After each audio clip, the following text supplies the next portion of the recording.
Ora, então, muito bom dia a todos os presentes, a quem se encontra aqui connosco no auditório, bem como aos que nos acompanham via Zoom. Desde já agradeço a presença de todos que se disponibilizaram e também demonstraram interesse em assistir a este nosso encontro. Eu sou a Débora Azevedo, sou aluna do primeiro ano de mestrado do ensino do primeiro ciclo do ensino básico e de Português de História e Geografia de Portugal do segundo ciclo do ensino básico e vou ser a moderadora deste painel. Este painel tem como tema a educação histórica no espaço ibero-americano e do Brasil temos connosco a doutora Marlene Cainelli e de Espanha a doutora Ana Isabel Fonseca. E como primeira convidada, então, temos o enorme prazer e honra de dar as boas-vindas à doutora Marlene Cainelli. Desejar muito bom dia, é um prazer tê-la aqui connosco. A doutora Marlene Cainelli é doutorada em História Social pela Universidade Federal do Paraná, desde 2003, e realizou 2 pós-doutoramentos. O primeiro em Educação na Universidade Federal do Paraná, em 2009, e o segundo em Educação Histórica na Universidade de Minho, em Portugal, em 2013. Atualmente é professora sénior da Universidade Estadual de Londrina, onde orienta os programas de mestrado e doutoramento em Educação e mestrado em História. Atualmente desenvolve projetos de pesquisa os temas sociais controversos em aulas de História, investigando manuais escolares e a formação de professores no Brasil e Portugal. É também investigadora do Centro de Investigação Transdisciplinar de Cultura, Espaço e Memória da Universidade do Porto, no grupo de investigação Educação e Desafios Societais. Hoje vamos falar do tema Educação Histórica como possibilidade de mudança teórica e metodológica na forma de ensinar História no Brasil. Sem mais demoras, então, passo a palavra. Bom dia a todos.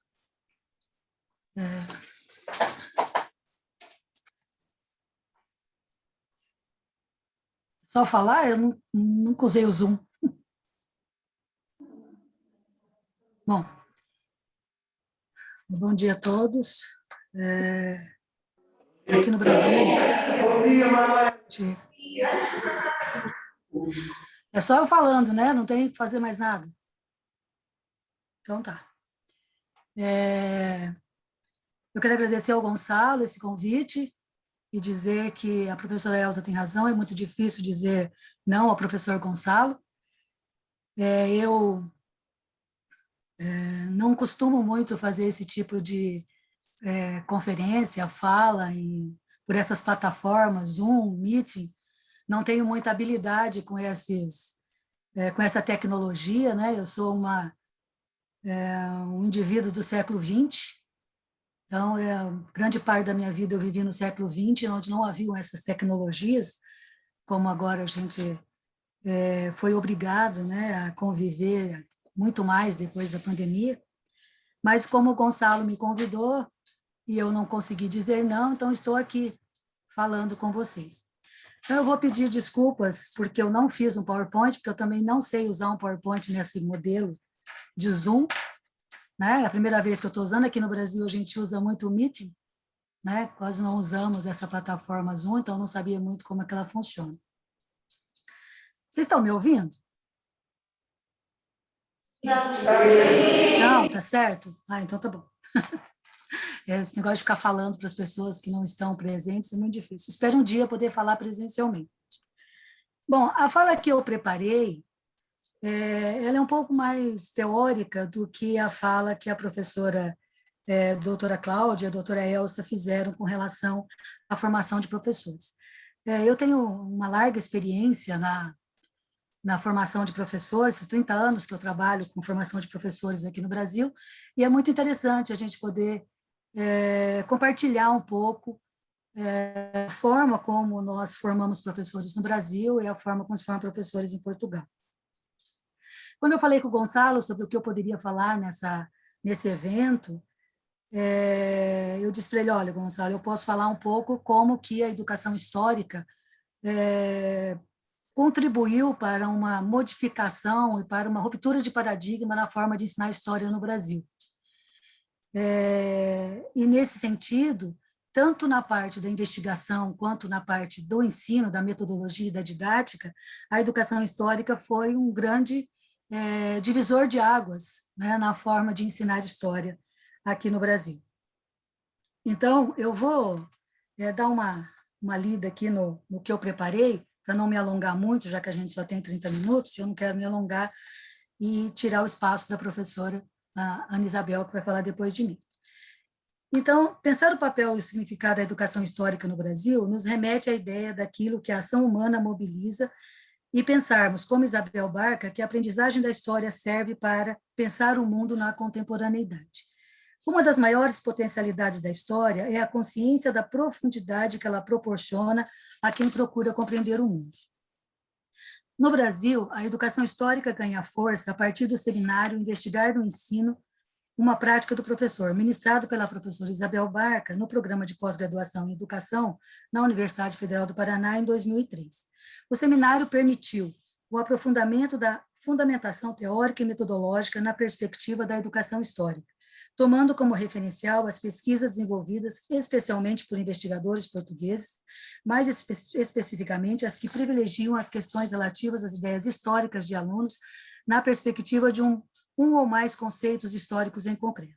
Também foi possível, a partir do seminário, perspectivar uma nova forma de ensinar história na escola. O diálogo estabelecido com os grupos no Brasil pode ser evidenciado pelas pesquisas envolvidas com a temática da educação histórica.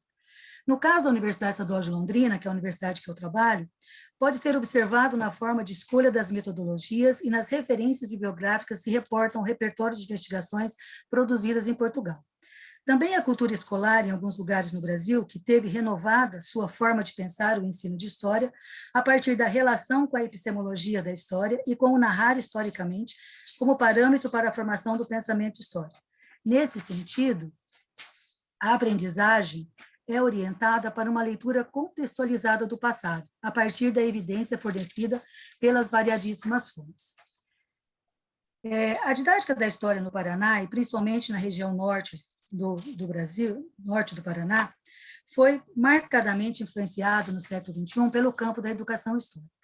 A forma tradicional de ensinar história esteve marcada por uma pedagogia dos objetivos. Só exemplificando um pouquinho, antes da educação histórica, como que se dava a questão do ensino de história no Brasil. Historicizando um pouco, né, logo depois do fim da ditadura militar no Brasil, que terminou no final da década de 80 do século XX, houve uma grande modificação, uma grande reformulação curricular em torno da discussão de conteúdos a serem ensinados na educação básica.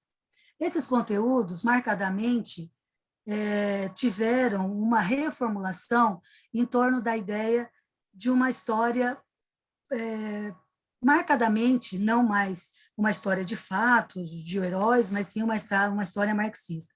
Mas não houve uma grande discussão de uma mudança metodológica no ensino de história. E a forma de ensinar história, ela era marcadamente desenvolvida a partir de dois pressupostos. O pressuposto da psicologia, né, era a psicologia que nos dava fundamentos teóricos para a questão da cognição. Então, ensinávamos a partir de discussões do Piaget, Vygotsky e outros autores da psicologia, e também a questão da pedagogia dos objetivos, marcadamente pela taxonomia de Bloom. Então, nossos objetivos, eles se descreviam principalmente caracterizados pelos verbos imperativos, desassociados da realidade dos alunos e de suas necessidades de orientação temporal, o que condicionava o ensino de história a uma imagem negativa perante os alunos de uma disciplina enfadonha e sem sentido ao narrar uma história fixa de um passado que não se relacionava com o presente e muito menos perspectivava o futuro. Então, era aquele ensino de história marcadamente desassociado de uma realidade presente, desassociado de uma perspectivação de futuro. A forma do trabalho histórico com as fontes se resumia a uma classificação de documentos que não alcançava a perspectiva da evidência histórica. Para uma transformação efetiva, teríamos que iniciar a mudança conceitual do que se pensava ser o ensino de história pela alteração da ideia do que era o trabalho com fontes, já que não havia, naquele momento, possibilidade de análise dos documentos como fontes indiciárias de novas hipóteses sobre o passado e diferentes interpretações. Mesmo os melhores livros didáticos de história que nós tínhamos no Brasil não conseguiam superar o tratamento das fontes como meras ilustrações ou apenas informações sobre o passado. tratavam as fontes como vestígios para escrever a história, e não como uma possibilidade de trabalho com evidência. Havia ainda, e há ainda hoje, alguns casos, uma forma provocativa metodológica de se usar como sinônimo fontes, documentos históricos e evidência histórica. Outra questão importante para o ensino de história, que valorizasse a relação entre os sujeitos históricos, diz respeito à empatia histórica. Não há possibilidade de formação do pensamento histórico sem entender o outro nas suas razões e nas suas ações. E isso era impossível na forma como a gente ensinava história a partir, né, de histórias prontas e acabadas lá nos livros didáticos. A possibilidade de um ensino de história que servisse de orientação temporal para os indivíduos, possibilitando interpretações para o diálogo entre sujeitos do presente e do passado, que vivem em suas épocas e podem estabelecer relações vivas em análise entre fontes diversas, só seria possível com uma mudança de entendimento do uso conceitual da fonte histórica. E essa mudança se concretizou a partir dos estudos da educação histórica e da oficina. Então, esse preâmbulo que eu fiz foi para mostrar como que as discussões da educação histórica vieram modificar a forma de ensinar história. Então, foram as perspectivas apresentadas pela professora Isabel Barca no artigo sobre aula-oficina que nos levou a uma mudança na forma de ensinar história. O que eu vou apresentar para vocês aqui em 2 momentos é uma experiência que foi realizada na Universidade Estadual de Londrina com alunos graduandos, né, do curso de História. Aqui no Brasil, o curso de História, a formação de professores ela é em 4 anos, né? Não tem o mestrado como aí em Portugal. Ela é em 4 anos, você se forma professor de História, historiador. E a disciplina que eu ministrava, né, porque agora eu sou reformada na Universidade Estadual de Londrina, disciplina de Metodologia e Prática de Ensino de História, ela é uma disciplina que tem 2 anos e praticamente ela exemplificando, ela seria mais ou menos o que é o mestrado de Bolonha em Portugal. São 2 anos de estágio, né, que os alunos realizam aqui. Essa experiência que nós fizemos, utilizando o texto da professora Isabel Barca em 2013, ela está descrita na revista História e Ensino, que ela é uma revista que está online, que vocês podem pesquisar se vocês quiserem. Nós fizemos uma experiência com 12 alunos que se propuseram a estagiar numa escola aqui em Londrina, utilizando não uma proposta tradicional de aula, convencional de preparação de aula, de planejamento de aula e ensino de história, mas utilizando a metodologia proposta pela professora Isabel Barca. Esse trabalho que a gente desenvolveu, ele teve 12 alunos que se interessaram por trabalhar essa metodologia, né, proposta pela Isabel Barca, e eu vou discutir aqui com vocês 2 alunos, 2 dessas intervenções que foram feitas, que eu acho que são mais representativas da utilização da metodologia da aula-oficina e da teoria da educação histórica como fundamento, né, para o ensino de história. Só explicando que essa proposta só foi possível porque, neste ano, nós fizemos essa experiência dentro de um projeto que foi organizado pelo governo federal, que era um projeto de aperfeiçoamento, né, de incentivo à formação docente, que financiava os alunos dos cursos de graduação das universidades públicas e também universidades particulares. Então, nós elaboramos um projeto para desenvolver essas atividades na proposta pensada pela professora Isabel Barca, que era necessário superar o ensino dos fatos históricos, conteúdos substantivos, só exemplificando que até 2003, 2004, quando a professora Isabel Barca vem ao Brasil e quando a gente começa a tomar contato com a discussão da educação histórica, pouco se discutia no ensino de história os conteúdos de segunda ordem ou meta-históricos aqui no Brasil. Todo o condicionamento do ensino de história, todo o foco do ensino de história estava nos conteúdos substantivos. E esses conteúdos substantivos, como eu falei no começo, praticamente sem problematização, porque eram conteúdos que não privilegiavam, por exemplo, a ideia da construção desses conteúdos a partir das fontes, mas sim apenas uma discussão dos fatos a partir da informação que os acontecimentos haviam sido, os acontecimentos tinham sido que tinham ocorrido esses acontecimentos. Então, nosso objetivo com esse projeto era formar um quadro de compreensão das ideias históricas dos alunos sobre que sentidos e usos que os estudantes e os professores fazem do passado na sua relação com o presente e o futuro, a partir do entendimento do que é a evidência histórica e a significação histórica, tendo como metodologia o trabalho da aula-oficina. Bom, eu não vou falar da aula-oficina, porque eu acho que vocês devem conhecer, né, o trabalho da professora Isabel Barca.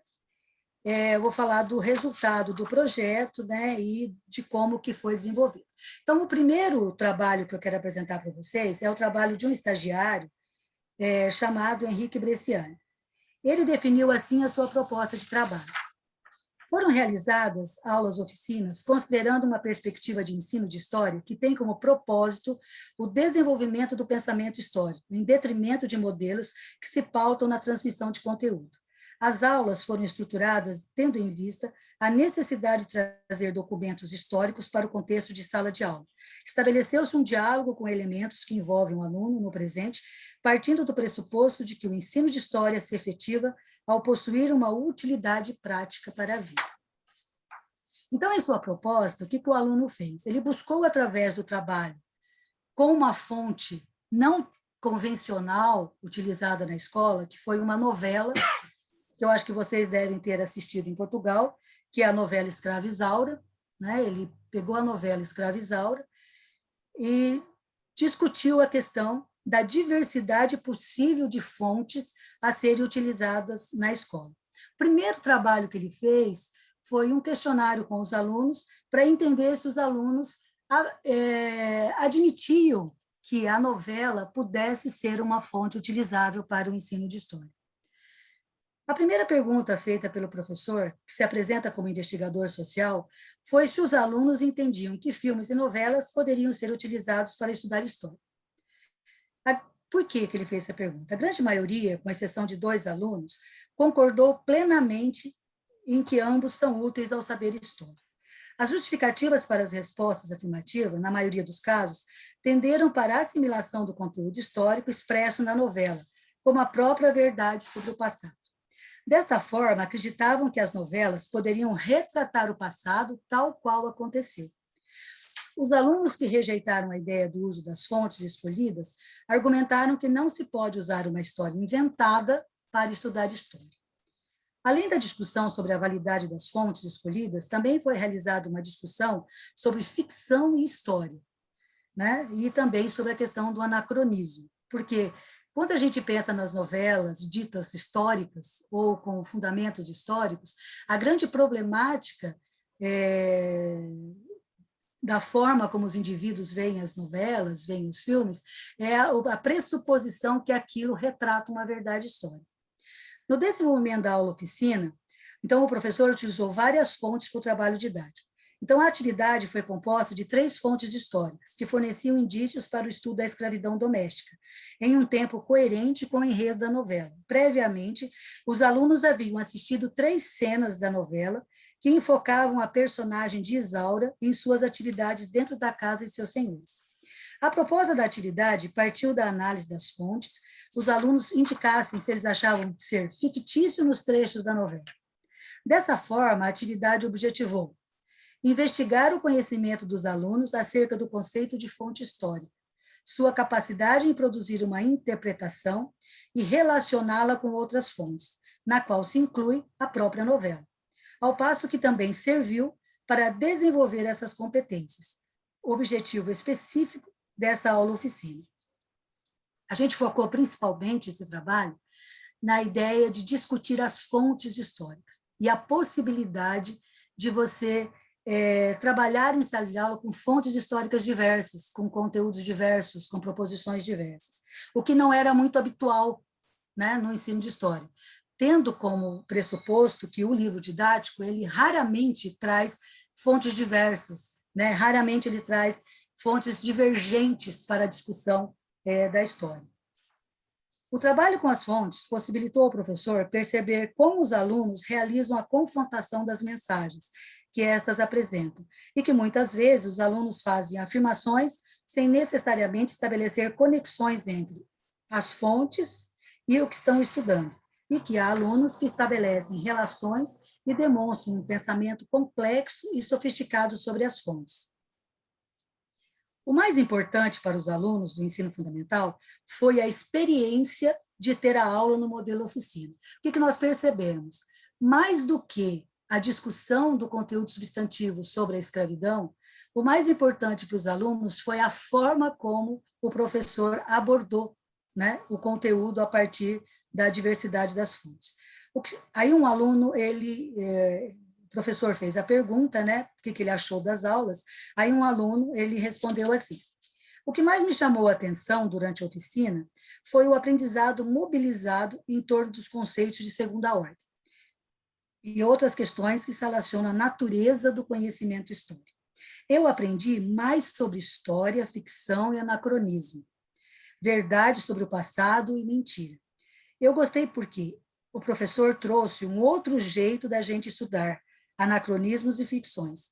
Gostei de tudo, porque eu não sabia de muitas coisas. Por exemplo, o anacronismo que tem nas novelas, que tem na novela Escrava Isaura, e que também a novela era mais ficção do que história. A forma da aula-oficina, a maneira de abordagem realizada, o estabelecimento de um diálogo durante as aulas, também foi outro aspecto bastante evidenciado como algo em comum, considerado como um fator positivo pelos alunos. Achei muito legal o jeito que ele dá aula. É uma maneira interessante da gente aprender história e eu gostei muito. Aí depois, no final, eu vou falar um pouquinho sobre essa relação entre o professor e o conteúdo, né? O professor e a disciplina. Então, no artigo que o estagiário publicou na revista História e Ensino, ele argumenta que ele atingiu resultados significativos, tendo em vista as transformações ocorridas no nível do pensamento histórico dos alunos. Segundo, essa discussão, por exemplo, de pensamento histórico, né, é importante dizer isso sobre a questão da educação histórica e o ensino de história no Brasil. Antes da discussão da educação histórica, a gente não discutia muito se a escola formava pensamento histórico, se era uma das funções do ensino de história formar o pensamento histórico na escola. Mas a função do ensino de história estava mais ligada a um acúmulo de informações sobre a historiografia, e não a uma ideia de que você formava um pensamento histórico a partir, né, do ensino de história. Segundo o autor, também é plausível argumentar que algumas hipóteses norteadoras da aula-oficina se sustentaram. Para tanto, termina seu texto com uma citação de Isabel Barca, que reforça suas ideias sobre a pertinência da utilização da aula-oficina e o sucesso da sua experiência. Levantar e trabalhar de forma diferenciada as ideias iniciais que os alunos manifestam, tacitamente, tendo em atenção que essas ideias prévias podem ser mais vagas ou mais precisas, mais alternativas à ciência ou mais consentâneas com essa. Outra questão muito importante da educação histórica e o ensino de história no Brasil foi a importância dada à questão dos conhecimentos prévios. Era raro o professor que se preocupava com aquilo que o aluno sabia antes da aula, com aquilo que o aluno sabia antes da discussão do conteúdo. O professor não tinha muita preocupação com o que o aluno sabia a respeito de determinado conteúdo antes das aulas. Ele não tinha essa preocupação em perspectivar o pensamento do indivíduo, em saber o que o indivíduo pensava, né? Ele se preocupava em dar aula. Era aquela aula conferência mesmo, aquela aula colóquio, né? Era aquele discorrer de informações e acúmulo de informações que depois se pedia na prova, né? Propor questões orientadoras, problematizadoras, que constituam um desafio cognitivo adequado aos alunos em presença, e não apenas um simples percorrer de conteúdos sem significados para os jovens. Desenhar tarefas adequadas ao desenvolvimento das competências em foco, que ultrapassem uma interpretação linear de fontes ou uma compreensão simplista de qualquer versão histórica sobre o fato. Então, eu não estou dizendo, por exemplo, que mudou totalmente o ensino de história no Brasil a partir das discussões da educação histórica, mas grande parte das discussões que envolvem o que estava acontecendo com o ensino de história e a dificuldade que os jovens tinham em, não digo gostar da disciplina, mas entender a disciplina a partir do fato que era uma disciplina que discutia o passado, né? A educação histórica nos permitiu essa discussão, principalmente a partir do fato de que pensar o ensino de história não é pensar o passado, não é pensar a historiografia apenas, é pensar também a projeção de futuro do indivíduo. É pensar também o quanto que esse ensino de história perspectiva o presente do indivíduo, o quanto que significa no presente e pode projetar o futuro.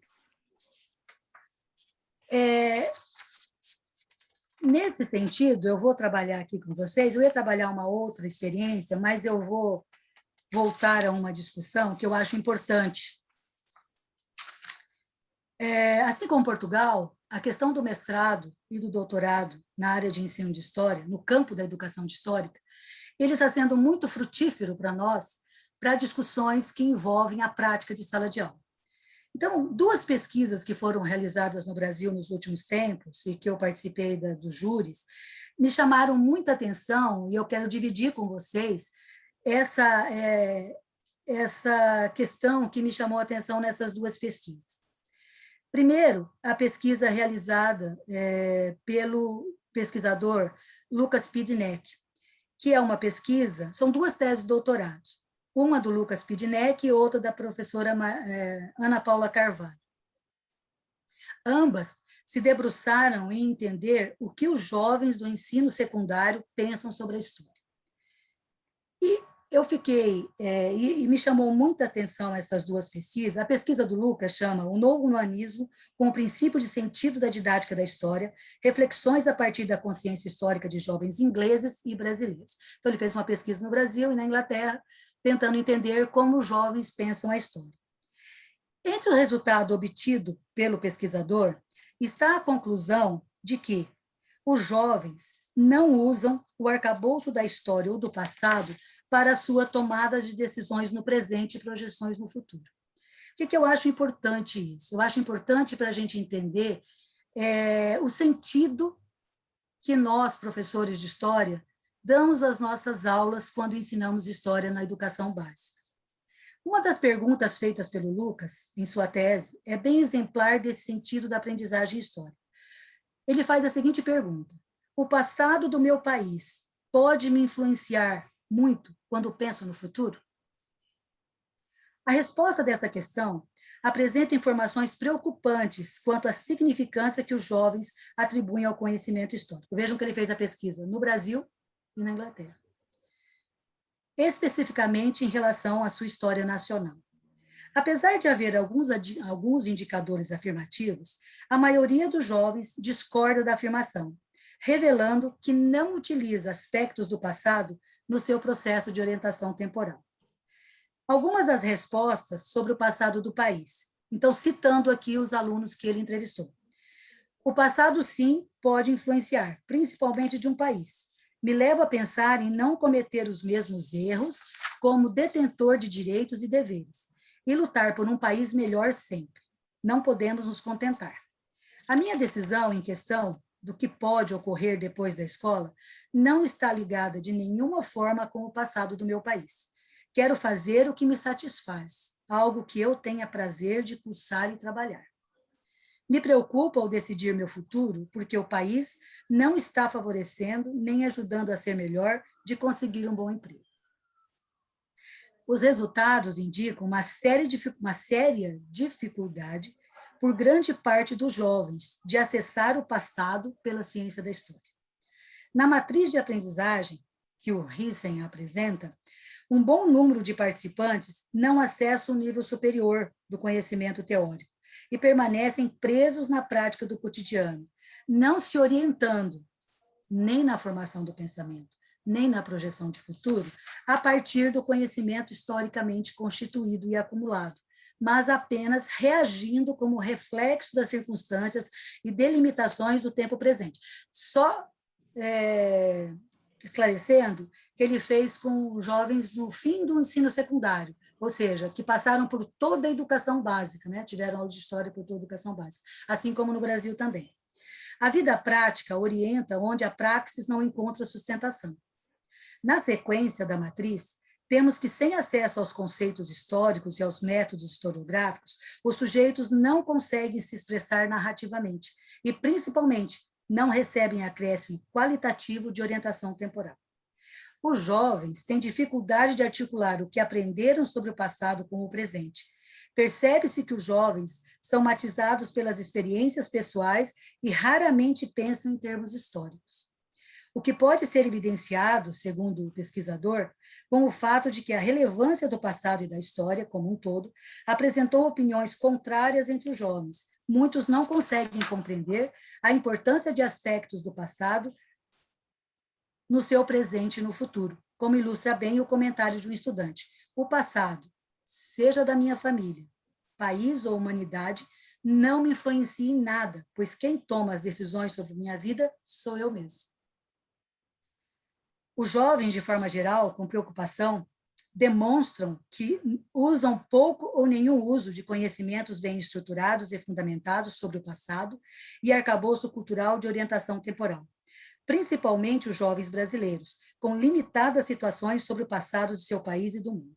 A dificuldade ou inabilidade de acesso ao passado no fluxo temporal da consciência histórica remete os sujeitos ao presentismo, às questões de ordem prática e refletidas, as pressões do contexto e do momento, quase sempre pragmáticas em relação à inserção do mercado de trabalho ao retorno financeiro. O autor ainda afirma a obrigatoriedade de conteúdo se daria como forma de garantir a todos os estudantes a base mínima comum, porém sempre de maneira multiperspectivada e trabalhando com especial atenção ao passado, difícil de cada cultura. A rigor, os brasileiros não parecem lutar-se ao discorrer sobre seu passado recente de colonização, exploração ou escravização. A investigação das próprias máculas do passado e um esforço de empatia histórica pode ser um recorte temático plausível e sensível às demandas da consciência histórica. Aí, terminando, estou terminando, tá? Terminando aqui, a outra tese que me chamou bastante atenção foi a tese da professora Ana Paula Carvalho, que ela trabalhou com o conteúdo substantivo democracia. O título da tese dela é, afinal, o que é democracia? Análise sobre o conhecimento substantivo de alunos do ensino médio. A pesquisadora faz uma investigação sobre o conteúdo substantivo da democracia. E ela apresenta um estudo sobre como os alunos pensam e se relacionam com o conteúdo e com o conhecimento histórico de forma geral. Mas o que me chamou a atenção na tese dela foi uma pergunta que ela faz para os alunos sobre o que é história. Então, entre as questões que ela levanta no questionário, né, que ela fez um questionário escrito e fez um grupo focal, para entender como os alunos pensam em ensino de história, a primeira questão que ela levanta é: você gosta de estudar história? Por quê? Entre as respostas catalogadas pela pesquisadora está o sentido de orientação que é possível para os alunos que gostam da disciplina, que também está relacionado com as relações estabelecidas com o professor da disciplina. Isso que eu disse que ia voltar lá atrás, os alunos que gostaram da forma como o professor trabalhou a disciplina. No sentido de orientação, a pesquisadora chegou em 3 categorias que os alunos apresentam quando gostam de história. A história magistra vitae, né, onde os alunos gostam da história porque a disciplina viabiliza um histórico de acertos e erros para o futuro da humanidade.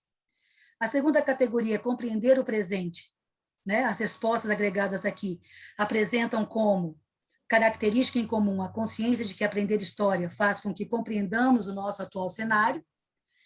Para este grupo é nítido que entender o agora, você tem que entender o passado.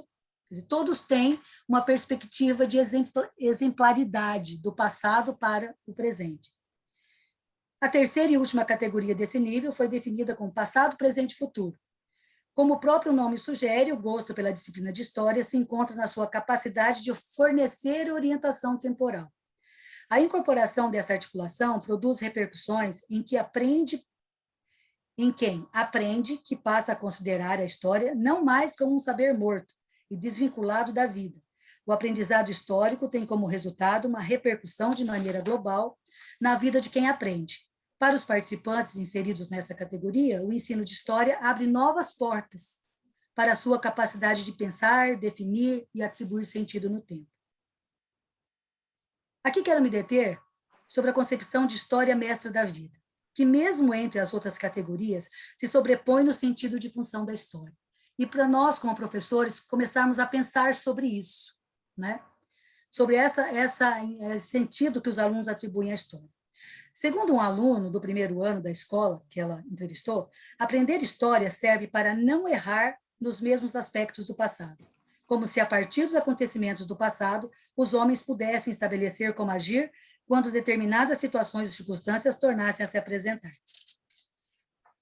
O que nós, professores, precisamos fazer, começarmos a fazer, é pensar na questão da história mestra da vida e como essa função atribuída pelos alunos pode ser direcionada por nós no sentido de orientação no presente, orientação no futuro, e para que esses jovens comecem a usar a história como fundamento para as suas projeções.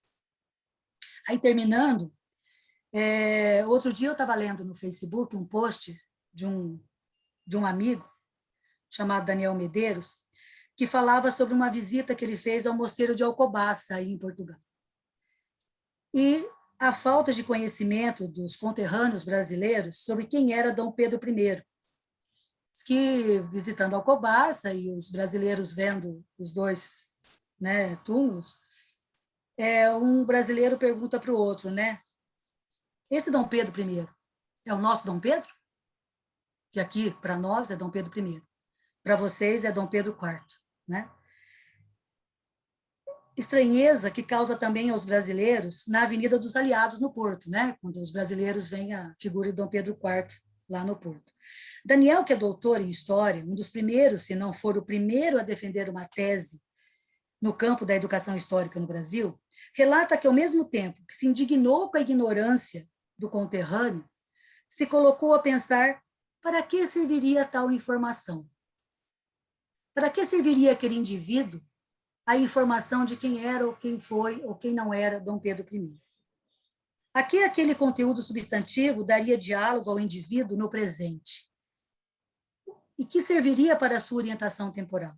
Ao final de sua reflexão, ele argumenta: os livros de história não deveriam fazer muitas afirmações, deveriam fazer muitas perguntas e oferecer muitas pistas, múltiplas diversas perspectivas sobre os fatos, indícios sobre esses acontecimentos que não podemos mais reviver, mas que podem nos ajudar a compreender melhor o momento no qual vivemos e como podemos enfrentá-lo, modificando, preservando. Inês é morta, pobre de Dom Pedro, mas há tempo para que a história sirva o presente como companheira na jornada por um país e por uma sociedade melhor. Obrigada. Desculpa por passar o tempo aí da...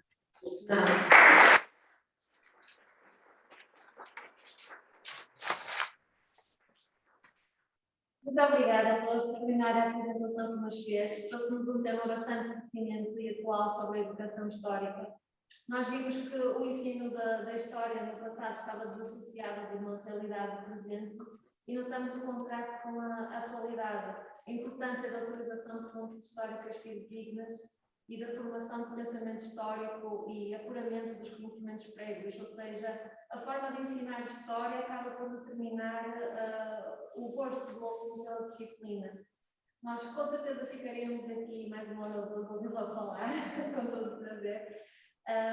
Mas, tal como a panela anterior, o espaço para questões vai ser feito no final. Eu agora tenho que dar as boas-vindas à nossa próxima convidada, a doutora Ana Isabel Ponce Guerra, que também está aqui presente, a doutora Maria Luísa Rito Gomes, que é sua colega na Universidade de Alicante.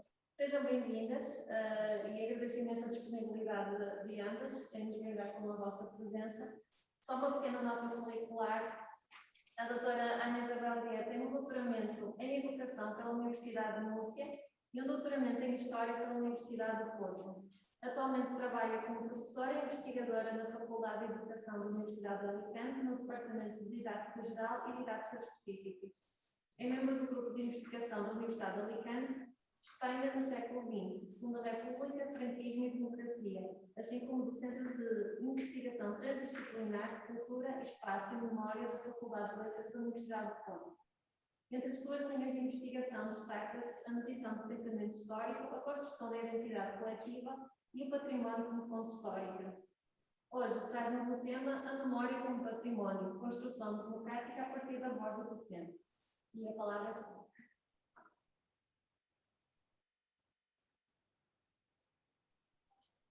Obrigada, boa tarde.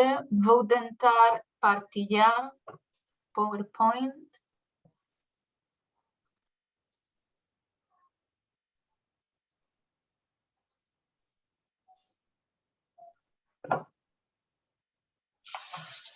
Antes de mais, muito obrigada pelo convite para este evento muito interessante, sobretudo ao professor Gonçalo Marques e o resto dos membros da organização. A professora Maria Luisa Rico e muito felizes por partilhar este espaço com todos os colegas. Gosto de falar todo em português, mas como não é muito bom, com a sua permissão, falaremos em espanhol e tentaremos falar devagar, tá bem? Obrigada. Boa tarde, muito obrigada. Disculpar por el idioma, hablaremos, como ha dicho mi compañera, en español. En primer lugar, agradecer al profesor Gonzalo Márquez por la invitación y a la comisión de organización que habéis hecho posible este evento y este encuentro tan interesante. También agradecer a mi compañera Ana Isabel Ponce por la oportunidad y por el trabajo que llevamos realizando juntas. Y también a los participantes de la mesa, a la moderadora y a la profesora que nos ha precedido por la exposición tan interesante que ha realizado, que felicito la reflexión y pienso que la verdad que es muy necesaria. Le felicito, de verdad, muy interesante. Bien, sin más demora, espero que me comprendáis, si no, pues me lo comentáis sin ningún problema. Nuestro trabajo versa sobre la memoria como patrimonio y entendida cómo se puede utilizar como recurso, elemento para la construcción de una ciudadanía democrática desde el aula. Para ello, en este trabajo en concreto, nos hemos basado en el testimonio de los propios docentes, desde su experiencia, en la cuestión de cómo ellos han vivido en España desde la Ley General de Educación de los años 70, en ese contexto de cambio de la apertura del régimen franquista hacia la democracia, cómo esta primera ley y las sucesivas reformas educativas han permitido o no esta idea de apertura democrática, construcción cívica desde el aula, en ese contexto de cambio político y social que se estaba produciendo en el país. Para ello, una pequeña introducción, ¿no?, de marco teórico, de cómo hemos concebido el marco conceptual de este trabajo, partiendo como presupuestos que todo el mundo conocemos, de Dewey, de Durkheim, de Paulo Freire, de cómo ellos fueron los que han incidido, e incluso pioneros, en entender la escuela. Han teorizado como una función de formar ciudadanos para la democracia, a partir de la influencia de la labor, de la posición del docente. Cómo él influye su experiencia escolar en el alumnado para construir lo que se entiende por ser ciudadano. Ciudadano que va a tener una repercusión en su actuación social y cultural para la construcción de la dinámica democrática de una sociedad, en ese ejercicio democrático que todo el mundo entendemos de una sociedad libre, de una sociedad tolerante y lo que se entiende por justa. Es decir, el papel socializador que tiene la escuela y el papel que juega el docente en ello. En esta misión educativa entendemos que existen, o se pueden ver en la escuela, ¿no?, que hemos trabajado, que existen dos vertientes. Una vertiente, una perspectiva más sociocultural, es decir, en esa relación del currículum oculto, de esa relación entre los agentes que participan en el proceso educativo, en el hecho educativo, junto con el currículum, los conocimientos, es decir, la práctica educativa, de cómo en ese quehacer, en esa interacción social participativa, deliberativa, de la acción escolar y una parte más de político-jurídica que entiende el conocimiento de lo que es ser ciudadano de una ciudadanía democrática para formar futuros ciudadanos. En esta línea, dentro de las diferentes variables que podemos entender por lo que se entiende por el quehacer docente, ¿no?, y la configuración de una cultura escolar, el currículum juega un papel muy importante, pero ya os digo que en este trabajo lo hemos considerado como, sobre todo, ese currículum oculto, entendido como crítico participativo, que se encarga de desarrollar los procesos, el aprendizaje, para concretar un modelo que va a servir de estándar de aprendizaje, pero también un modelo social de ciudadanos para que formen parte de un modelo concreto social. Y, por otro lado, también se ha visto la diferencia, la comparación con entender este currículum abierto, es decir, visible, como contenido curricular de lo que es el ciudadano y la democracia, el concepto de democracia. Para ello, el currículum, es decir, que en esta línea, ¿qué papel juega el docente? Y de ahí vamos a alinear con los testimonios docentes que hemos ido desarrollando. ¿Qué papel juega en este ejercicio el docente? El docente se entiende, como ya todos sabemos, como mediador entre el aprendiz, el aprendizaje y la sociedad. Lo entendemos como un mediador, un guía, un orientador, no hace falta incidir en ello. Y en este proceso de hábitos, de comportamiento, para que el alumnado pueda integrarse en la comunidad.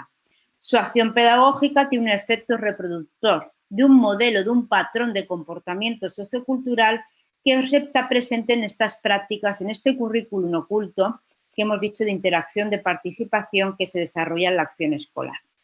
La idea es que, más allá del currículum academicista, es decir, el currículum se entiende como esta práctica dada entre la sociedad, el claustro, el alumnado, el currículum, las leyes y todo lo que tiene que ver con la sociedad, perdón, con la acción escolar, pero que están influidas por un contexto. No podemos olvidar el contexto. El contexto es importante a la hora de cómo se va desarrollando esta acción escolar. Y legislativo, de qué condiciona las técnicas, el comportamiento, los conocimientos, las tácticas, todo lo que tiene que ver con el día a día, la cotidianidad de la cultura escolar. En función de este modo de actuar que estamos hablando y de realizar la praxis educativa, hemos entendido que el paradigma no constructivista, partiendo de Vygotsky, el paradigma este activo, participativo, sociocultural de lo que es la acción docente, es el que más, en este sentido, permite desarrollar estas competencias, comportamientos necesarios para integrarse en una sociedad democrática.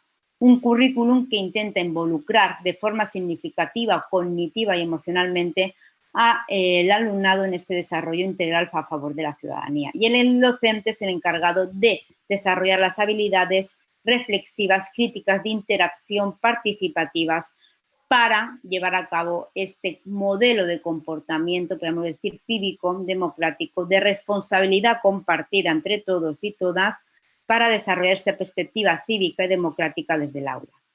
Y conseguir con ello, en este sentido, la cultura escolar democrática con significados, ya digo, compartidos, cooperativos y respaldados por la comunidad educativa, basadas en los valores de libertad, democracia, respeto, diálogo, reflexión, crítica, etcétera. Una vez realizado este pequeño marco conceptual muy rápido, concretamos un poquito, contextualizamos en España. En España ya introduje que la primera ley que empieza a entender, ¿no?, de que la escuela es una configuración, un elemento socializador de lo que puede ser la deseada sociedad democrática, empieza con la Ley General de 1970, que, como todos sabemos, el régimen franquista en España va del 39 al 75 y en el 70, al finales de los 60, los años 60, principios de los 70, ya estamos viendo ese periodo de apertura de desarrollismo en España y también se manifiesta en el ámbito educativo, como no. Y en esta primera ley es la que empieza ya a hablar de esa necesidad de oportunidad, de igualdad para todos, perdón, igualdad y oportunidad y gratuidad de la enseñanza, aunque sea la básica y obligatoria, pero sin olvidar que estaba influida por el ideario, lógicamente, tecnocrático, franquista, conservador. Es decir, hubo una mezcla en esta vaivén, ¿no?, de cambio, de transición, del deseo de apertura, pero dentro de los parámetros ideológicos de lo que era el régimen conservador, autoritario, etcétera. El artículo ya 27 de la Constitución en el 78, dentro de esa idea del café para todos, de todos contentar a todas las facciones ideológicas y políticas, pues también la educación se vio influenciado de ello. Y el artículo 27 es el resultado, un resultado en el cual nos define la educación como un principio de igualdad y libertad desde una visión instrumental funcionalista, que garantiza la libertad familiar, la entienden de esta manera, solo como la libertad familiar para la elección del centro de sus hijos e hijas según sus convicciones morales e ideológicas.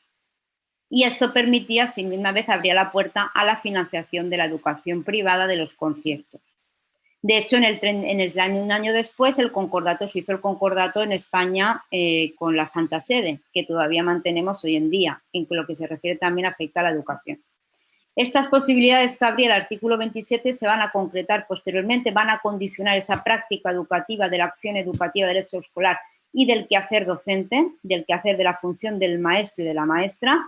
Tenemos una ley orgánica de la OEC en el 80 que no lleva a su puerto, no se llega a poner en práctica, pero sí que parte ya concreta esta idea de la financiación de la educación privada que normalmente estaba y en España y sigue estando mayoritariamente en manos del ideario de la religión, bueno, de la Iglesia, de los centros de la Iglesia. Ya sí que con el primer gobierno socialista, en el año 85, tenemos la primera ley de signo socialdemócrata, que aunque también avala las relaciones de la enseñanza privada en base a conciertos, en la cuestión religiosa de la educación, en la línea de la ley anterior, obliga a ofertarla por los centros, pero queda voluntariedad del alumnado. Esto se queda en la ley, pero realmente en la práctica es muy difícil llevarlo a cabo. Vemos que hay una contradicción que se va llevando a cabo entre tanto por socialdemócratas como por conservadores en función del gobierno, de esa influencia todavía, que basta que veremos en las conclusiones, de la influencia que tiene el peso de la sociedad, de ideológico, conservador y religioso que tiene la sociedad española y que va a condicionar esta práctica democrática en el aula desde el currículum tanto abierto como el oculto.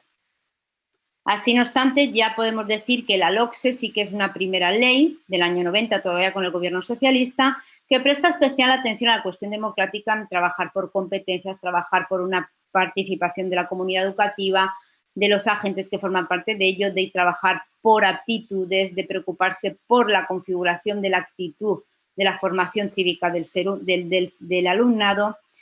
Y en esta línea hubo un trabajo importante que participar toda la comunidad educativa.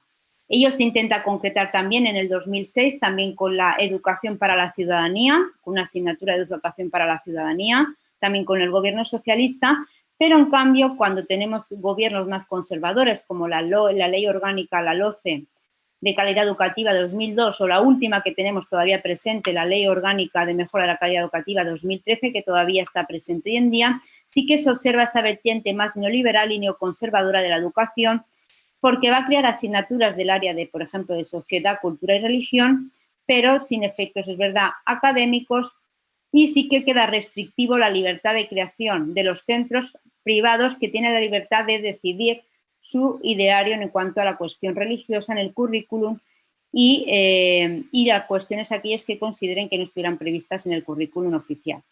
Se sustituye esta educación que hemos dicho anterior de ciudadanía por un valor y le da un valor más académico a la cuestión religiosa. Por ello, aunque sea un poquito más arduo y más pesado todo este recorrido, lo que quiero que quede la idea clara es que hay un debate importante desde el 70, la apertura democrática española, hasta la actualidad, que todavía en realidad mantenemos ello, que tanto por conservadores como por socialdemócratas está influenciado ese contexto sociocultural e ideológico de no romper con ese concordato con la Santa Sede, y de no crear una cultura realmente a nivel legislativo democrática de lo que se entiende por ciudadano, de que todos entendemos por la Declaración de los Derechos del Ser Humano. Y está influenciada por esa ideología más conservadora. Y eso se manifiesta en la problemática del quehacer docente, de la práctica cotidiana de la escuela, como vamos a ver a continuación, y le doy paso a mi compañera Anabel la palabra. Bueno, en este marco teórico que nos comentaba la profesora María Luisa, lo que establecemos en este trabajo como objetivo general es analizar aquellas problemáticas que a partir de esa Ley General de Educación ha tenido práctica docente para hacer de la escuela un bien común y la ciudadanía democrática, es decir, para desarrollar esos valores democráticos realmente en las aulas. Para dar respuesta a esa investigación de 5 objetivos específicos, los primeros más relacionados con la legislación en sí misma y con la gestión educativa, también con la relación escuela-sociedad y con la metodología y práctica docente, y los últimos en los cuales centraremos la exposición de esta mañana en las cuestiones curriculares, bien en el currículum explícito, el objetivo específico que aparece ahí numerado como 4, determinar las problemáticas asociadas a la configuración de ese currículum y los tecnológicos, o bien más en relación con el currículum oculto, en concreto con esa formación y actitud del docente que veníamos comentando como explícita de una forma de pensar y de hacer en el aula. Partiendo de esos objetivos de investigación, pues nos situamos en un paradigma interpretativo donde lo que primamos son los significados profundos de los discursos que nos dan los participantes, y más concretamente como método de investigación pues desarrollamos un estudio de caso múltiple. Un estudio de caso donde no nos quedamos en el eslabón o en el paso de la descripción ni siquiera de la explicación, sino que asumimos un perfil evaluativo de la cuestión de los valores, y también lo consideramos como inclusivo, pues desde el inicio partimos de que hay distintas unidades temáticas que tienen que integrarse para dar respuesta a ese objetivo de investigación. Con este marco metodológico, los participantes de la investigación que corresponden con esos casos, porque hablamos de un estudio de casos, pues son 9 docentes finales, porque iniciamos la investigación con 5 docentes hasta llegar a la saturación de la información en el análisis, que corresponden a una muestra no probabilística intencional, ya que su elección pues, se basa en unos criterios particulares. En concreto, partimos para elegir esos casos de que sean profesionales que hayan ejercido la educación básica obligatoria, que además sean docentes jubilados, aposentados, lo que nos permite contar con años de experiencia en el ámbito educativo, y también nos parecía de una pertinencia fundamental el que esos docentes tuviesen una variedad en cuanto a perfiles, tanto en la formación, en las especialidades, como en el ejercicio, en las etapas en las que habían ejercido, la ubicación geográfica, donde habían desarrollado su trabajo, como también su participación o no en ámbitos de gestión e innovación. Por cuestiones de accesibilidad, principalmente estos 9 docentes han ejercido en la Comunidad Valenciana y la Comunidad Autónoma de la Región de Murcia. Al ser, como decíamos, asumir como un estudio de caso, la descripción de los participantes resulta fundamental porque es lo que realmente valida nuestros resultados de investigación. Por lo tanto, consideramos pertinente dar unas pequeñas anotaciones del perfil de estos participantes y cómo varía esos criterios que comentábamos al inicio. La participante, en este caso número 1, es una maestra y orientadora que cuenta con unos 45 años de experiencia docente y tiene como particularidad que alterna la docencia en el aula con distintas comisiones de servicio en distintos ámbitos de organismos del ámbito de la educación. El participante 2, que ejerce ya en los años de los 80, tiene como particularidad su alternancia entre los centros privados y públicos. La participante 3, si por algo se caracteriza, es por empezar un ejercicio en esa etapa de contexto no democrático, empieza a ejercer a los 20 años y asumiendo después docencia en distintas etapas. La participante 4 tiene una particularidad que luego será muy interesante a la hora de contrastar los resultados relacionados con el currículum, que es que comienza su formación en el sistema educativo francés, porque es hija de migrantes, y vuelve a España, donde estudia magisterio y ejerce unos 38 años en el aula. El participante 5 estudia magisterio en Alicante, vamos alternando también en la formación, en el lugar de formación de los participantes, y alterna también docencia en escuelas de patronato con escuelas públicas. El participante 6, que estudia magisterio en Alicante, igual que el participante 5, estudia diplomatura en ciencias sociales, pedagogía y doctorado, y tiene como particularidad sus comisiones de servicio en el Instituto de Ciencias de la Educación y más tarde su participación en la docencia en la universidad. La participante 7 estudia Magisterio, Pedagogía e Intervención Sociocomunitaria. Es reseñable de esta participante que participa en la elaboración a nivel nacional de las leyes educativas, incluso en esta última ley que está a expensas del desarrollo curricular, que es la LOENCE. La participante 8, en este caso, si algo hay que destacar de esta participante es que después de su jubilación sigue inmersa en proyectos artísticos educativos de acuerdo a su formación de Magisterio y Bellas Artes. Y por último, un participante 9, que estudia Magisterio, Geografía e Historia con 43 años de experiencia y aparte de la docencia, la educación básica, pues también es profesor de universidad y ha ejercido en la inspección educativa. Pues con este perfil de participantes que consideramos que cubrían nuestros criterios de selección, llevamos las distintas fases del proceso de la investigación. Esta primera fase de selección de casos, que sería la fase preparatoria, le sigue una fase interactiva. En esta fase interactiva, tras los permisos del Comité de Ética, en este caso de la Universidad de Alicante, y el contacto con los participantes, lo que utilizamos como instrumento de recogida de información es una entrevista, en este caso una entrevista no estructurada y una entrevista en profundidad. Consideramos la elección de unas temáticas a modo de preguntas que aseguren dar respuesta a los objetivos específicos, pero que en cualquier caso se vayan reformulando a lo largo de la recogida de información de acuerdo al perfil participante diverso con el que contamos. Son entrevistas que desarrollamos entre 60 a 90 minutos y que después analizamos siguiendo los pasos que aparecen en la diapositiva a través del programa Atlas-T. En un primer momento llevamos a cabo un proceso de organización de información con una preparación de unidad hermenéutica, cuyos documentos primarios son las transcripciones de las 9 entrevistas, y tras esto le sigue el que quizás sea el paso más importante en la fase analítica, que es el de reducción de la información, donde llevamos a cabo un proceso cíclico de categorización con unas categorías más de carácter inductivo y unas metacategorías más de carácter deductivo, de acuerdo con los objetivos específicos delimitados, y en ese carácter cíclico nos permite ir relacionando, o sea, establecer relaciones semánticas entre los discursos de los participantes, primando esas voces que vienen desde la experiencia profesional y del aula para llegar a ese objetivo general de determinar las problemáticas que se perciben desde el aula para la instauración de esa escuela como fomentadora de los valores democráticos. En esta tabla pues, mostramos las metacategorías y categorías asumidas en el análisis, en particular los objetivos específicos que estamos tratando en este trabajo son los dos últimos, donde en el currículum veremos la forma cómo se percibe la construcción de la identidad, la inclusión de las prácticas democráticas y la igualdad educativa por parte de la configuración curricular de ese currículum explícito.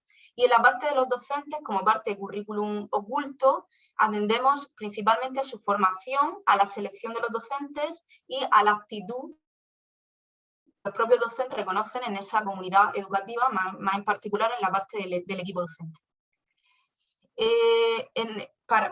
Comentaremos en lo que sigue un poco los resultados atendiendo a esos dos objetivos específicos y también ejemplificando las voces de los participantes, que es la parte que le da la validez a estos resultados.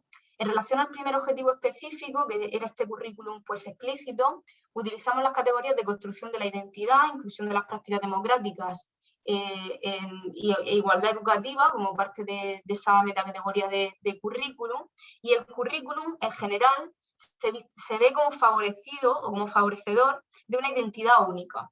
Por un lado se ve como un instrumento de control de lo que son los valores que se están transmitiendo a la sociedad. De hecho, el participante 2 dice que una administración siempre ha tenido que tener un poco más con esta palabra, ha necesitado este tipo de instrumentos por escrito. Y va aún más allá y dice que solamente está regulado, solamente se encuentra una regulación clara en aquellos sitios donde hay intereses y se pretende adiestrar. En la misma línea, esta idea de currículum como fomento de una identidad única y como fomento de instrumentos de control se asocia a un discurso patriótico y nacional. Muy relevante para esta idea resulta el testimonio de la participante 4, que era la participante hija de migrantes que se había formado en Francia, que dice, refiriéndose particularmente a las ciencias sociales, no haber trabajado nunca la geografía, que entonces era muy importante. Nos hacían aprender todos los cabos, los golfos, los ríos, cosa que no se ha olvidado nunca. Dice, el mapamundi entero y la historia, claro, porque aquello era la cultura. Y entonces tenían idea, ¿no? Esta idea de desconocimiento total, de encontrarse fuera totalmente del sistema al llegar al sistema educativo español. Pero no solamente se fomentaba de forma explícita, o en la percepción de los docentes, que se ve que si hay un fomento de forma explícita de ese mensaje de identidad dura y de discurso nacional, sino que además reconocen vacíos de esta necesidad de narrativas múltiples que nos estaba hablando la profesora Marlene en su intervención. Se reconocen vacíos en muchas de las narrativas que consideran habrían de formar parte de ese currículum y que pues no lo hacen. Dice, el pueblo ignora su historia y tiene mal futuro porque te pueden engañar. Dice, te tienen que contar cómo han sido los reyes, cómo han sido 40 años de un dictador y que ese es el error de la política de los partidos políticos. Yo soy hasta ahora el participante 4 y va aún más allá, más radical, el participante número 9, que dice, el sistema educativo español a la historia contemporánea no se llega nunca. Dice, en nuestro país esto no lo estudió ni Dios. En esta línea de vacío de narrativas, otra, aparte de esa idea de configuración del discurso, también se planteaba análisis la idea de cómo el currículum facilitaba o no facilitaba la inclusión de prácticas participativas, de prácticas democráticas también desde un punto de vista metodológico. Y en este sentido, los docentes, una de las cuestiones claras que señalan es la extensión y del currículum, pero también una ausencia de reformas de carácter profundo. A pesar de todas las reformas legislativas que hemos ido comentando en el encuadre teórico, dicen los docentes a pie de aula que las reformas pedagógicas eran pompones bonitos en una base instrumental. La escuela en este país siempre es leer, escribir y contar. Esto tiene que hacerse en la escuela. Dice, y más cosas también, ¿no? Entonces se ve cómo esas reformas pedagógicas se conciben como superficiales y en cualquier caso no priorizan esta serie de valores democráticos en los cuales está el objeto de estudio del trabajo. Pero es que además de ello, ya no solamente el currículum fomenta esa identidad única, dificulta las prácticas democráticas, sino además que se concibe por los docentes como facilitador o incluso como reproductor de una división social, tanto a niveles de organización y de planificación curricular, por ejemplo, ponen como ejemplo de los objetivos mínimos, que lo que intentan es la integración quizás de los menos capaces, pero acaban por devaluar el conjunto de la enseñanza, reproduciendo esa división social, pero también por cuestiones internas a las propias materias que ya también se comentaban en la parte del encuadre teórico, que era la religión. Aquí los docentes piensan que en la religión sí que se vio una batalla campal, tanto en el caso de los docentes como de los alumnos. Dice, los padres no querían que el crucifijo estuviera en la pared, porque ya la escuela era totalmente aconfesional. Pero había profesores que no lo admitían y continuaban rezando en la clase. No lo llegaron a entender nunca. Reza en la iglesia. Pero esta cuestión ya traspasaba lo que era un poco la curricular o del aula, sino que formaba parte de la cultura escolar, nos contaba la profesora María Luisa. Dice, así en un colegio laico llevábamos a los niños a que pusieran la ceniza el miércoles de ceniza, es decir, formaba parte de lo que eran esas prácticas asociadas a la escuela. De forma que en ese primer objetivo específico se ve como hay un currículum que fomenta una identidad concreta, preferentemente nacional, como hay unas reformas legislativas que no abordan este sentir democrático, de apertura democrática, que sí que se va viendo legislativamente, pero de forma superficial, y que hay asignaturas, incluso tradiciones, cultura escolar, que ahonda incluso en esta cuestión de división social o en cualquier caso no acaba por favorecer esta idea de valores democráticos. Y por último, en estas cuestiones del segundo objetivo específico que tratábamos en este trabajo, está esta idea de currículum oculto de acuerdo a la formación y actitud de los docentes. La problemática principal que aquí los docentes perciben en esta idea es la formación inicial del maestro. Una formación inicial que en un principio la conciben disciplinar, pero en cualquier caso poco pragmática y útil para este fomento de los valores democráticos. Dice el participante 7, dice, necesita formación para darle clase a un niño pequeño, porque el niño pequeño tienes que intuir mucho, conocer mucho y ver cómo se desarrolla y se desenvuelve para el seguimiento. Sabíamos muchas matemáticas y no sabíamos ni cómo enseñar a leer, ¿no? Esta idea de la formación inicial. Pero es que en esta misma idea se ve o perciben los docentes ya en su retirada, que es una cuestión que no evoluciona en los nuevos egresados. Hablan, dice, estamos en un mal endémico, que habría que plantear muchas cosas de base, al igual que las reformas legislativas no abordan este cambio hacia lo democrático, tampoco el plan de estudios de maestros aborda una reforma que favorezca estas prácticas participativas que serían necesarias para el fomento de la democracia. Toda esta idea se acompaña de una selección del profesorado que está en un contexto de no reconocimiento por parte de la administración pública y de la sociedad en su conjunto de lo que es el docente. Dice el participante 9, dice, si queremos realmente transformar la escuela, los mejores somos los que tenemos que elegir para que transformen la escuela, no el que no tiene otro remedio, ¿no? Esta idea de que a pesar de lo fundamental del papel del docente para el desarrollo del currículum y al final para la transformación de la escuela, pues se sigue percibiendo como una profesión no suficientemente valorada ni por las entidades públicas ni tampoco por la cuestión social, ¿no? Y formación escasa, un reconocimiento, una selección que también se ve como deficitaria en este sentido. La otra pata que nos queda sería la actitud del docente. Y esta actitud del docente al final se concibe por ellos mismos como una cuestión individual y se habla como, a pesar de haber movimientos renovadores, por ejemplo en el caso de la LOCSE, todo acaba por ser una opción personal de participación y de implicación mayor o menor. Dice la participante 4, dice, al final tú eres un verso libre, tú eres una isla y la escuela no puede funcionar con casos aislados. Creo que hay un porcentaje demasiado alto de superficialidad y un porcentaje más pequeñito de gente que entra a la profesión comprometida, sabiendo que es un tema muy importante para la sociedad, que es el motor del cambio.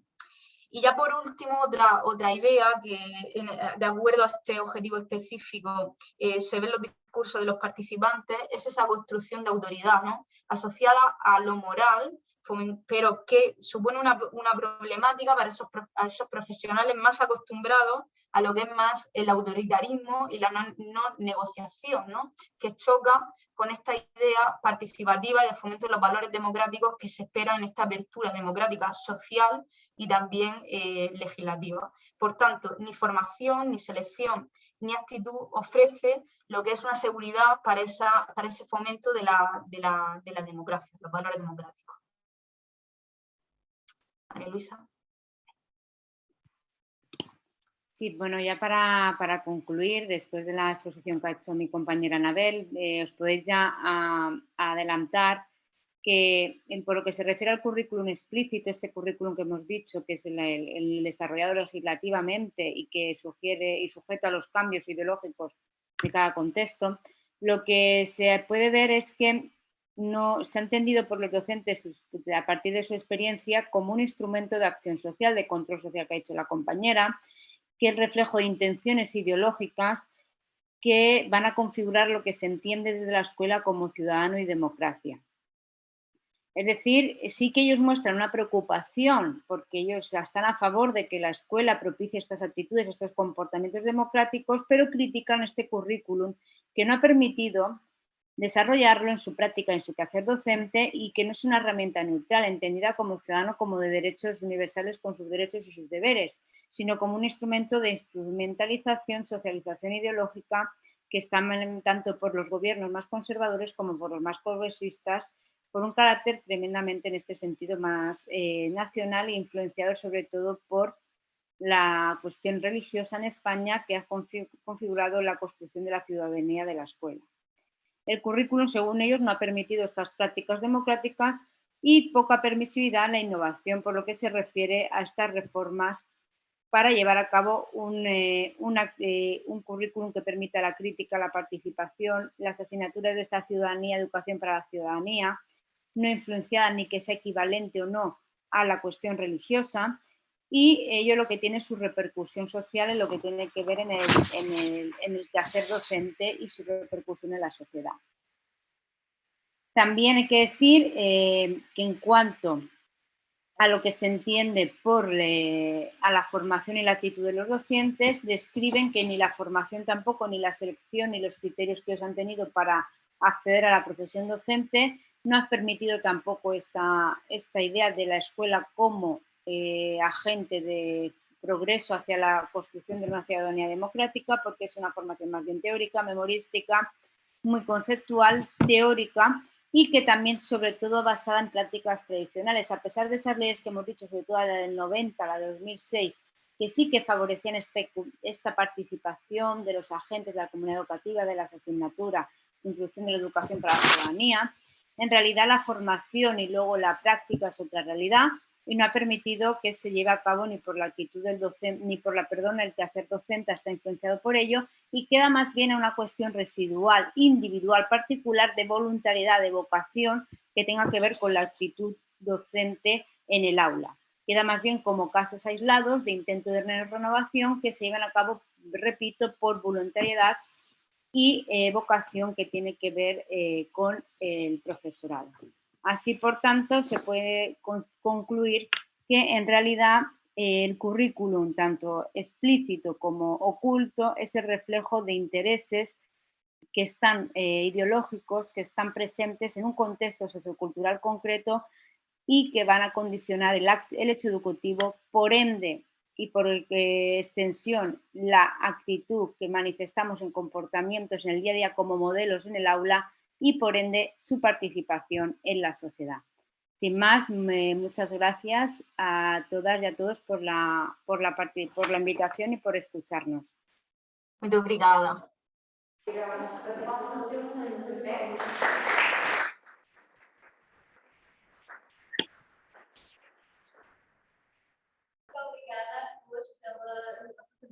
sincera do excelente trabalho que foi feito lá, respeitando à questão curricular e ao papel de diferentes disciplinas na formação de identidades. Eu abro aqui espaço para questões ou comentários que queiram fazer às nossas ilustres convidadas, tanto à doutora Marlene Canelli como à doutora Ana Isabel Gué e tudo também à doutora Maria Luísa de Gomes. Estão convidados a participar, tanto os presentes aqui no auditório, como também quem está a assistir via Zoom.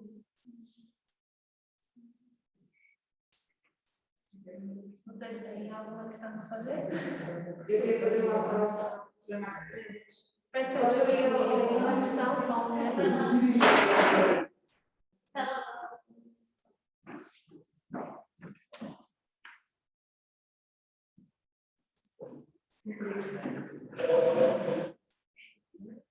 Olá, boa tarde. Quero agradecer a todas a intervenção, gostei bastante. Eu tenho uma pergunta para a doutora Marlene Canelli sobre as aulas de oficina da professora Isabel Barca. Eu tenho uma questão. Eu sei que as aulas de oficina implicam imenso trabalho, partindo do conhecimento do aluno, nunca sabemos o resultado que vamos obter daí. Acha que os sujeitos dos mestrados onde participou e que instituíram nas aulas deles, as aulas de oficina, hoje em dia, na sua profissão como professores, continuam a aplicar a aula de oficina como a professora Isabel Barca idealizou? Será que aplicam alguma parte da ideologia da professora Isabel Barca? Ou acha que, especialmente aqui em Portugal, o tempo de aula está sempre a diminuir Acha isso difícil na docência ou acha isso possível?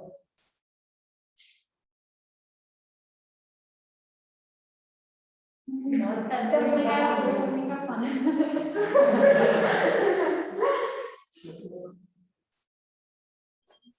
Ficou? Pegou? Tá. Ver se eu entendi a pergunta. Você está me perguntando se o aluno, depois que ele sai da universidade, se ele continua utilizando a oficina da professora Isabel Barca nas escolas. E, de certa forma, não são todos, claro, que ao adentrar, né, o mundo da escola, eles continuam com a mesma perspectiva. Eu acredito assim, que mesmo aquele que não utilize totalmente a aula-oficina, sempre há algum momento, algum recorte que ele acaba utilizando, como os conhecimentos prévios, como pensar sempre usar uma fonte.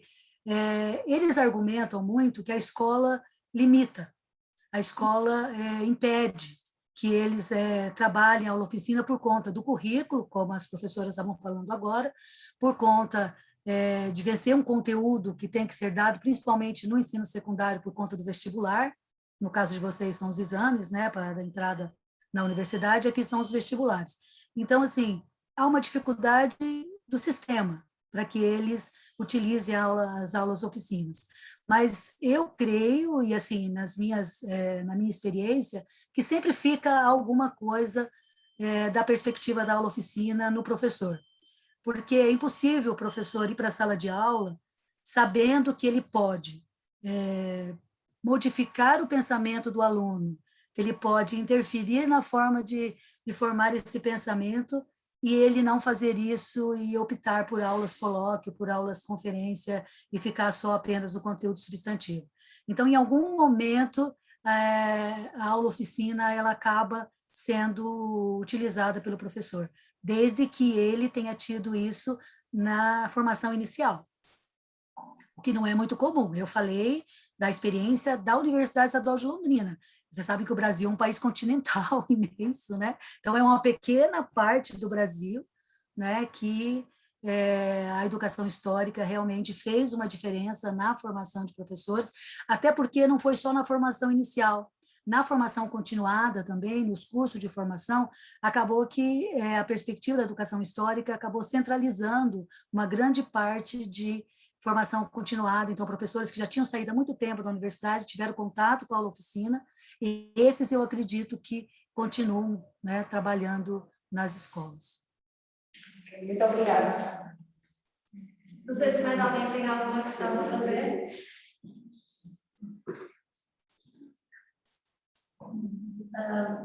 Se não tiverem, tenho eu, então. Nos dias de hoje, ainda se valoriza mais e dá-se prioridade a disciplinas como matemática ou português. Todas as outras áreas são consideradas como o restante. Infelizmente, a história ainda é muito tratada como esse resto. Muitas pessoas não compreendem a importância crucial que a educação em história tem. Portanto, que resposta pode dar a essa questão? Ou seja, o que é que perdemos quando nós não conhecemos o nosso passado? Qual é o maior contributo que o conhecimento em história nos pode proporcionar como seres humanos? Qualquer uma das três pode responder. Perdonadnos y disculpad un montón, pero es que no somos capaces de escuchar, porque entre el eco de la sala y el portugués, ¿pueden escribir en el chat la pregunta? É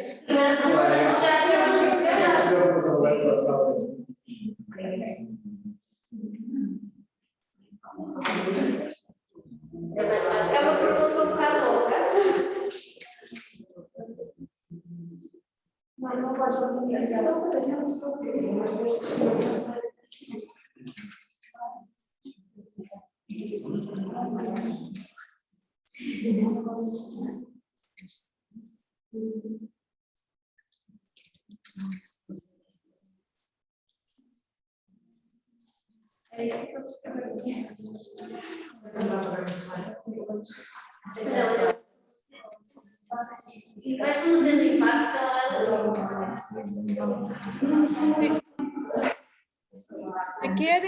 Se querem que eu tente dizer?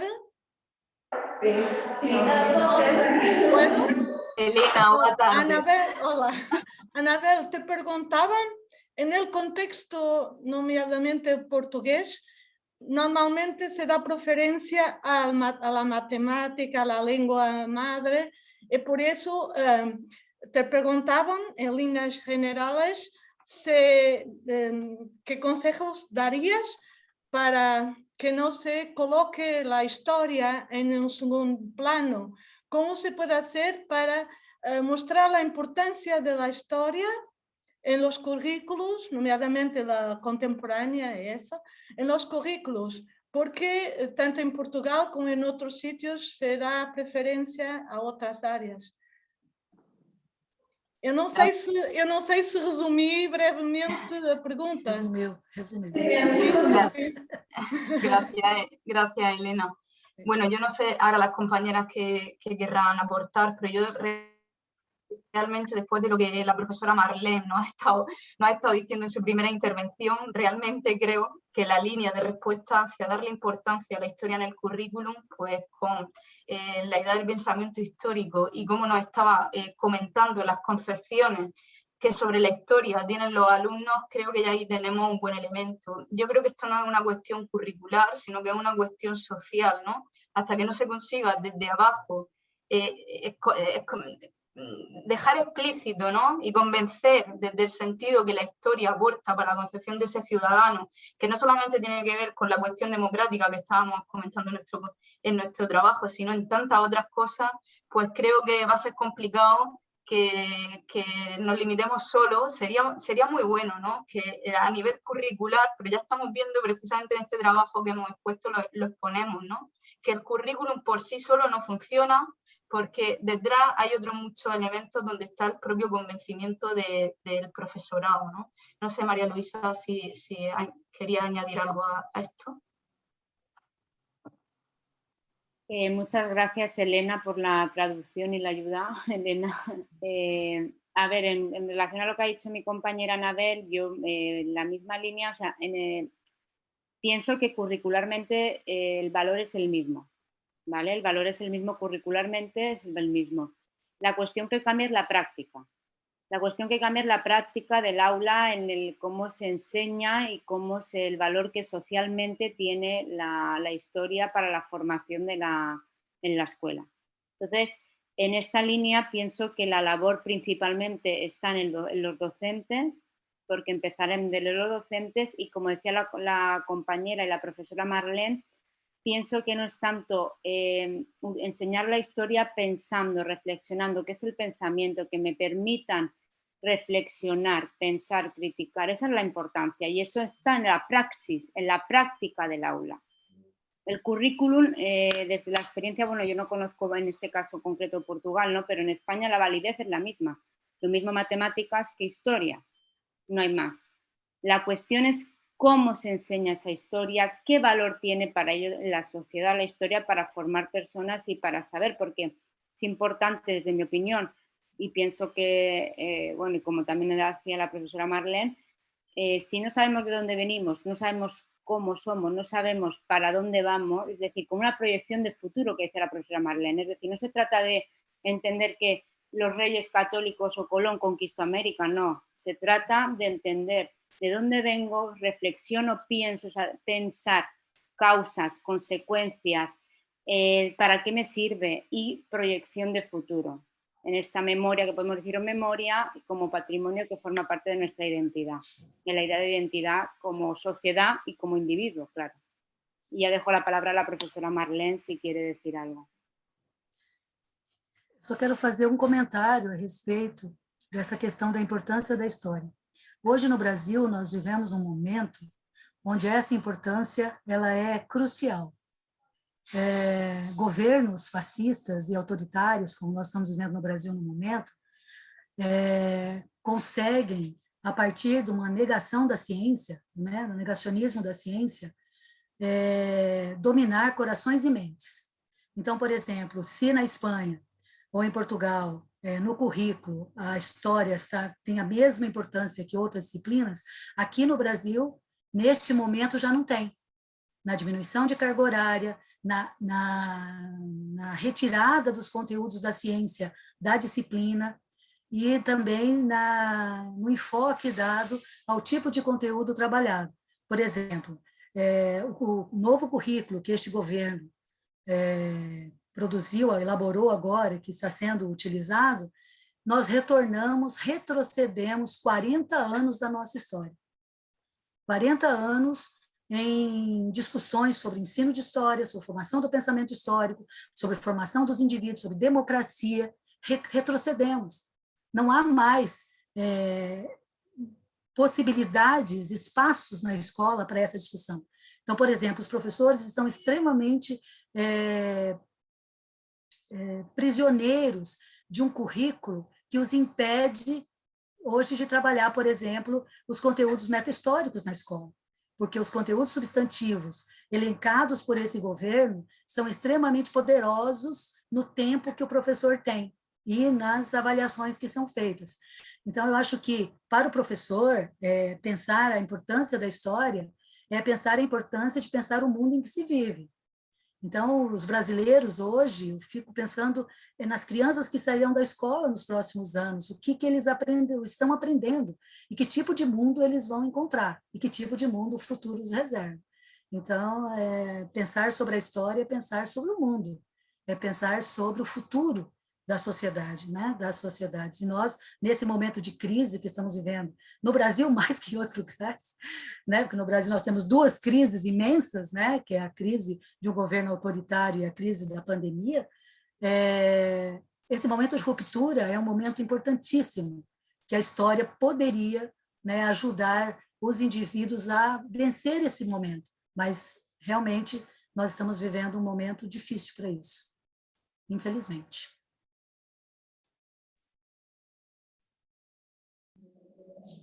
Minhas queridas amigas, Marlene Cainelli, Anabela, Maria Luísa Rico Gomes, Helena Pinto, todos os outros, muito obrigado por este contributo valioso, precioso que deram a este grupo de estudantes que aqui está, muito entusiasmado, muito contente. Que pena que esta pandemia nos tenha trocado a voltas e não tenha sido possível, de facto, esta presença.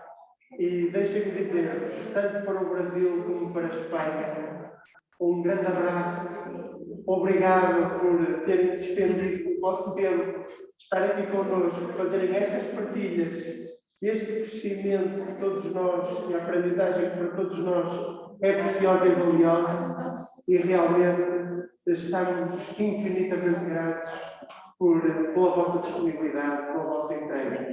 E deixem-me também dar os parabéns à nossa Débora, que tão bem coordenou este painel, tão bem o dirigiu, e por isso, muito obrigado. Este segundo painel foi extraordinário. Muito Obrigada. Gracias. Muito obrigada y muchas gracias por la organización y por la invitación. Muchas gracias. Sí, muchísimas gracias. Ha sido un placer compartir este tiempo. Muchas gracias. Muchas gracias.